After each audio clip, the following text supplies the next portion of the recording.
Welcome to Matter's Open Door webinar series. Today, we're excited to talk about messaging purpose, how to communicate mission, vision, CSR, and ESG initiatives. Well, the communications landscape for businesses of all sizes has changed over the years, especially since 2020. Yeah, even before the devastating series of last year's events, companies face significant challenges in being forced to take a stance on societal issues, thanks in large measure to the rapid pace set by the 24/7 news cycle, social media, and a generally more connected world. Brands require a strategic and consistent communications plan to educate stakeholders of their commitment to major issues that impact all of our lives, like the environment, diversity, social and economic justice, and LGBTQ rights. But first, who are we? We are public relations experts from Matter, a brand elevation agency. Matter combines PR, creative services, and digital marketing to create strategic communications campaigns that inspire action and build value. Your hosts today are Account Director and former journalist Claire Papanastasiou, and myself, Group Director Vanessa Taylor, and we're very excited to be talking about this. Let's get started. All right. So we're beginning today's session with two questions because purpose can mean different things to different people. So first, what is purpose? Well, according to Merriam-Webster, the definition of purpose is something set up as an object or an end to be attained. Intention, resolution, determination, all very noble words. Yes, very. Next question. So why does purpose matter? Well, purpose has always mattered. We strive for it personally and professionally all the time. Companies and brands have several purposes going on simultaneously and constantly. Growth, profit, innovations are ones for sure. Now, however, purposes involving societal, environmental, human rights, racial and economic equity have worked their way to the forefront for businesses of all sizes around the globe. Indeed. No getting rid of it. The events of 2020 brought major themes to light for brands and communications professionals. Also, it's important to remember that what we are dealing with today on the communications front has been years in the making. The rise in social media and public scrutiny brings all the more exposure to corporate missteps. Therein lies the beauty, however, because CEOs and leaders are now encouraged to be much more open to prioritizing their CSR and ESG missions. That just makes sense from a business and a branding perspective, and how businesses communicate to internal and external stakeholders is critical to protecting or augmenting their reputations, attracting and retaining talent, aligning with other organizations, and driving growth. Companies are being held accountable for their purpose in real time, regardless of accuracy. So as a result, businesses of all sizes must be proactive in their communications across the board and sustain it. Otherwise, they risk damaging their reputations and ultimately their enterprises. An investment in communications is key and very much part of a successful business strategy, for sure. Though there must be meaningful, verifiable, measurable action behind those words. Here, former Best Buy CEO Hubert Joly captures the essence of how businesses are embracing CSR and ESG initiatives successfully. It starts with being human, followed by action, which is why today's program focuses on the communications needs of companies, large and small, that have already made and acted upon their commitment to improving the world around them. So if you're attending this webinar, hopefully it's because your employer has begun instituting meaningful change. And we're here to help you communicate their purpose to multiple internal and external audiences. This is an exciting time, thanks in part to increased and sustained media and social media scrutiny. Changes are afoot in corporate America, and the role of the communications professional is even more critical. Now, these companies have already made the commitment to making the world a better place by taking action. Environmental, societal, and governance initiatives are underscored on the investment front. Note the increase in investments in sustainable assets, a 96% increase over 2019.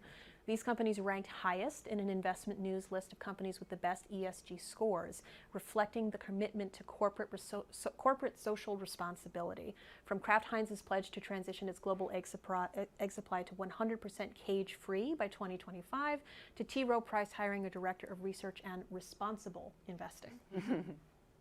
So back to Best Buy. This is a terrific example. Look at the numbers under Hubert Joly, and then the positive media as a result of his actions.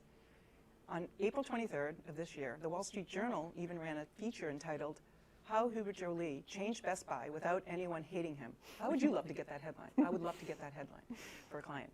And most recently, he was featured in the coveted New York Times Corner Office columns, which published the impact of his actions as Best Buy CEO. In addition to being an effective CEO concerning ESG and CSR initiatives, externally he was a PR dream because he was authentic in leading the company. His words matched his actions. It's worth noting that consistency in internal and external messaging, backed by action, augments relations with all stakeholders, as Joly has shown. From a communications perspective, putting a face to the business efforts is a must. The more you can humanize the initiatives, the better. Involve the leaders and beyond the C-suite to share success stories internally and externally. And now some best practices in communicating purpose to your internal and external audiences. Before you communicate a single word, ensure that senior leaders are committed to the mission and are in it for the long haul.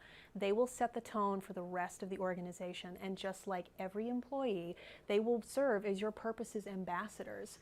Then be sure to engage employees themselves by letting them know your vision and actions first. Empower them to share the news of what you're accomplishing as an organization. And use a variety of communications channels to reach internal and external stakeholders. Consider generational diversity and roll out communications accordingly. For example, some might prefer one-on-one or group emails, virtual or in-person town halls, direct phone calls to select groups, internet or social media posts, letters and mailers, or a quick speech at a company's social gathering. The most effective approach is almost always a combination of these different tactics, depending on the size of the organization and the nature of the news. Great. And once you start communicating, keep it up. Send updates so your audience is never left feeling out of the loop. A consistent cadence of communications will keep your stakeholders informed, foster conversation and engagement, and give you a chance to learn from them as often as they're learning from you. You want that conveyor belt of information going back and forth. Back and forth. So the one and done approach is ineffective and a waste of time, effort, and money. Demonstrate your commitment through consistent, authentic, and transparent communications, especially during unstable times or involving sensitive topics. That's where most leaders don't want to communicate. It's actually you want to communicate then. However, be mindful of communications overload. This is very nuanced, and we're always trying to strike a balance as communications professionals. So communications overload, like email and meeting fatigue, is real. It's very real. Consider issuing a survey to find out how different groups would like to hear from you and how often. Though each organization is unique, this slide here breaks down general audiences between internal and external stakeholders. COVID-19 certainly augmented the value of internal communications, and we're going to talk about this a lot. Up until recently, most organizations focused more on external audiences and whatever media coverage they could score. Internal communications were an afterthought. This was a missed opportunity to foster cohesion. In some cases, neglecting to inform internal stakeholders can hurt relations with employees, and the employees are a company's most valuable asset and most ready-made team of brand ambassadors. You can't forget about them. So true. So ideally and practically, an organization will have a comprehensive communication strategy and protocol, which would include the mechanics of communicating organizational initiatives. So today we're focusing on the nuanced areas, though: tone and authenticity, clarity and engagement, timing and frequency. Each communication to a stakeholder group will differ and should be tailored in style and tone for authenticity, though the overarching messages should always be consistent.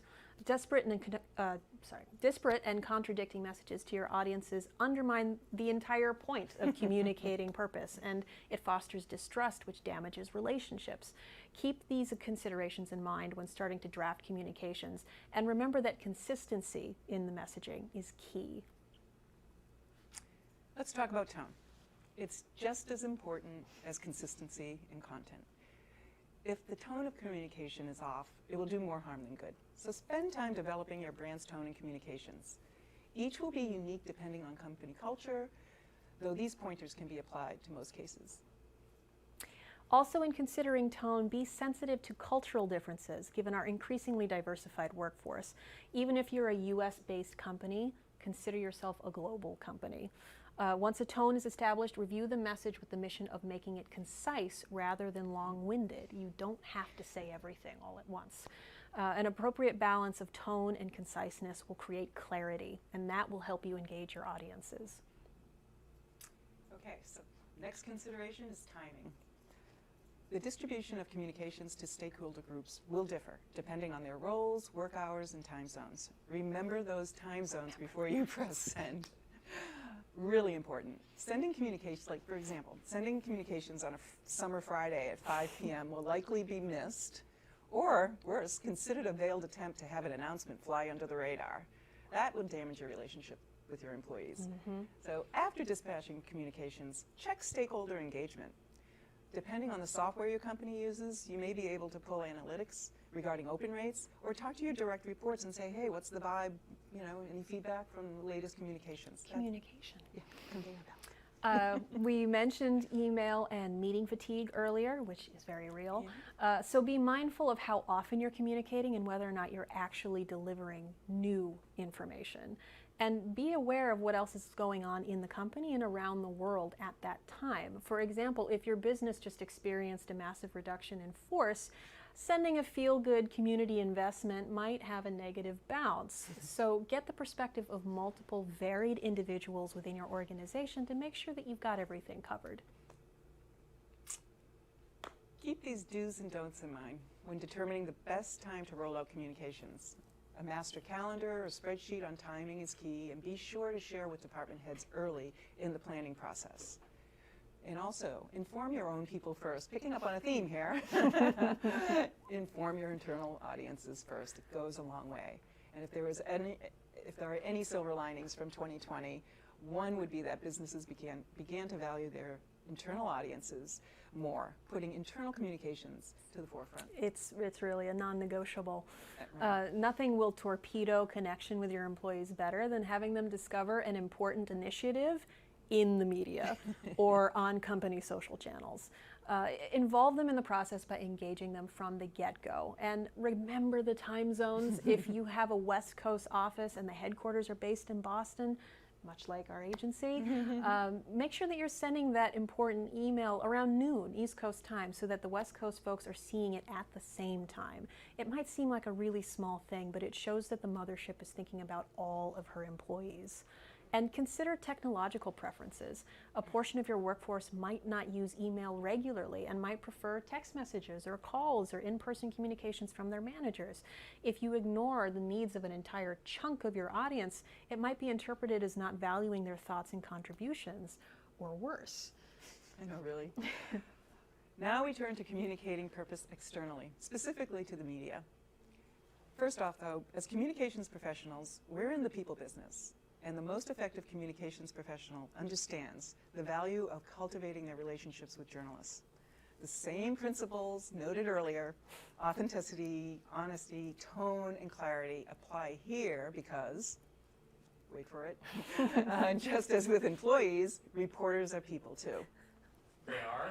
They sure are. It's important to remember that journalists are people, just like you and me. They are professionals dedicated to serving their readers, who are also people, by the way. And if you want them to consider your news, you have to consider them with as much care as you would your customers. So, assuming you've come up with a killer angle, before you even pitch, think hard about what reporters will need to write an accurate and compelling piece. Again, that's part of the cultivating of the relationship with the reporters. They care about their work product. So, and you're there to help them create the best piece possible, accurate and compelling. So make a connection, though, of what your company is doing to larger societal issues. You know, reporters don't work for us, right? They have a job to do, which is usually report on something very newsworthy. So be ready to show the impact. And journalists love data, so share it. Remember the Best Buy example. It's also important to remember that there are various kinds of media, and each area has specific topics they cover. Be sure that you're pitching your brand's purpose to a media outlet. Wait a minute, sorry about that, guys. If you're pitching your brand's purpose to a media outlet, that the angle will resonate with their readers. You know, work with leadership, hold story mining sessions with the appropriate people within your organizations to identify strong and relevant topics, and then also make sure you have that data and impact, information on the impact. Here are some examples of various media categories. Depending on what industry you're in, you want to take their individual needs into account. Communicating to your purpose to the media is way more nuanced than simply announcing a new product. Flesh out the angle, offer to connect them with people outside your organization who can back up your claims about your mission and your vision, and most importantly, focus on the impact of the initiative or the cause that you're pitching without precise, verifiable figures that outline the lives you've saved, the families you've fed, the jobs you've created, the communities you've supported, the environments you've protected, or the man-hours you have optimized, and how you will surpass your current success in future years. All you have are aspirations. Everybody has aspirations, and they're not going to get media coverage on their own. So true. Here's a rundown of best practices in informing the media about an initiative. As we said earlier, tie your angle to the world at large, answer the why, describe the impact, and show it, and explain how other organizations can model themselves after you. Be strategic in pitching the story. And think this through, really, because you really want that first story to be the dream article. And that first article will set the tone for subsequent coverage. So you may be better off offering an exclusive to someone and then issuing a release instead of just issuing a blanket release to proclaim the great news and all that. Be strategic and selective. As for social media, once internal audiences and media outlets have been informed of whatever it is that you're informing them of, leverage your news on the company's social channels. But share the post you're going to publish online with your employees in advance so that they have an opportunity to share it as well. They are your ambassadors, after all, and they should be the first to see any favorable media coverage you have secured before you leverage it online. So here are two articles that recently appeared in the media about how two large companies are handling a highly relevant topic in today's workforce, returning to the office. This is fascinating because both companies here share the same desire of getting the employees back in the office, though the coverage differs substantially. Citigroup's approach was much more nuanced and softer than Morgan Stanley's to the right. I love this slide because it really demonstrates and underscores the value of the communications professional and the importance of communications in advancing business goals and initiatives, as well as protecting and augmenting an enterprise's reputation. It's worth noting that Morgan Stanley CEO Gorman did recover from that quote in the article itself by explaining the importance of apprenticeship in the industry. But his bluntness had already cost him. The Financial Times ran that quote verbatim in the subhead, and then other media outlets picked it up. Citigroup, on the other hand, they made their head of human resources the face of the company. She posted the company's plans on LinkedIn and then sent out a detailed list on how Citigroup planned to reintroduce employees to the workplace. And as Claire has noted, these two cases underscore the important roles of transparency and tone in business initiatives. Phew, okay. Covered a lot of territory, internal, external. So as you can see, there are a lot of moving parts and considerations in play when you're communicating your company's purpose.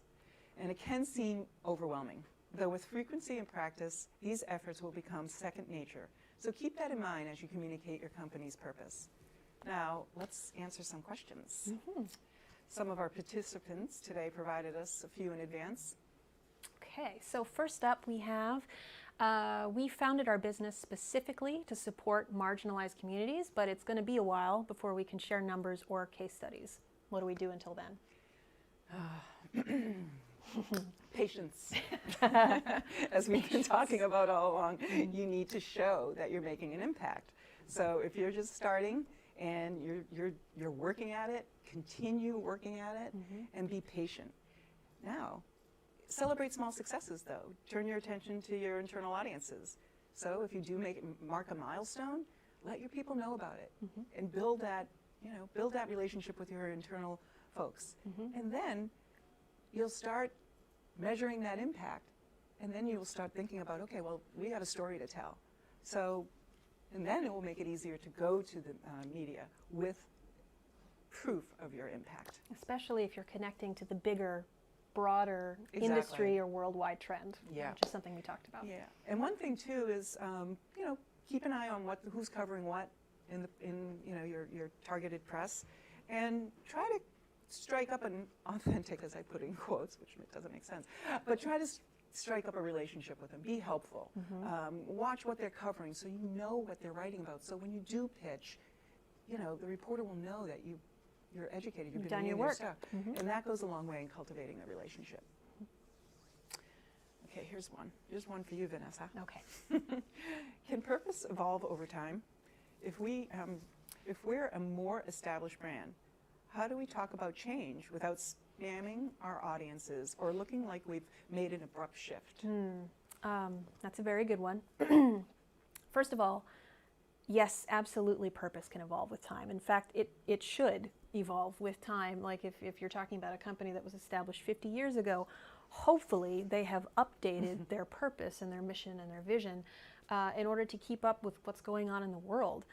So there's absolutely nothing wrong with change. The key is just making sure that you're communicating about it very honestly and openly. First, with your internal audiences, to make sure that they're on board, to make sure that they are helping you achieve your new goals as an organization, but then also externally, not hiding from the fact that things have changed for you as a company and now you have a new vision. A lot of companies have been making changes in the last couple of years in order to become better organizations, and there's nothing wrong with that. So don't hide from it, and don't try to bury it with like some kind of retroactive messaging that suggests that, oh, we've always been doing it this way. It's fine that you haven't been. What's most important is that you're doing it now and that you're taking action that will hold you accountable in the future. So that's another thing to be keeping in mind. Great. Do you have time for one more? Yeah, I think so. Excellent. Okay, so the events of the last couple of years inspired us to commit to several important ESG initiatives. That's very good. But we can't say they've been core to our business for a long time. How do we present these actions without being seen as opportunistic? Great question. Because it really does underscore what we've been talking about today, right? And I'm going to pick up on what you said, Vanessa, the honesty.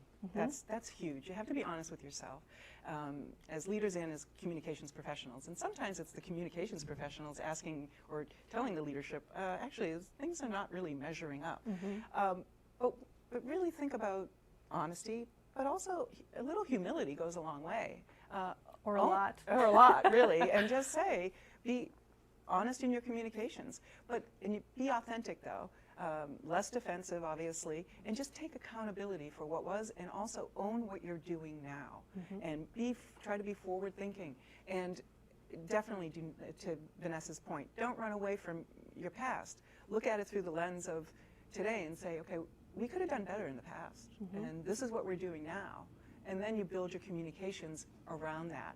So again, we're looping it back to everything we talked about today in terms of honesty, authenticity, transparency. Those are things that are key in getting the most out of your relations or communications with your internal and external audiences. But it really does start first with leadership and the communications team taking a step back and looking at the past, and then looking where they are today and asking themselves, where can we make a difference in the future? Yeah, if we haven't emphasized this quite enough, when you are going to communicate externally about what you are doing as a company, whether it's what you are doing now or what you've always done, you are inviting the public to hold you accountable for your actions. So that's why lip service doesn't work. that's why, oh, we're doing it too, doesn't work. You need, if you're going to put the message out there, you're on the board, like you're on the grid. Everybody knows now what you plan to do as an organization,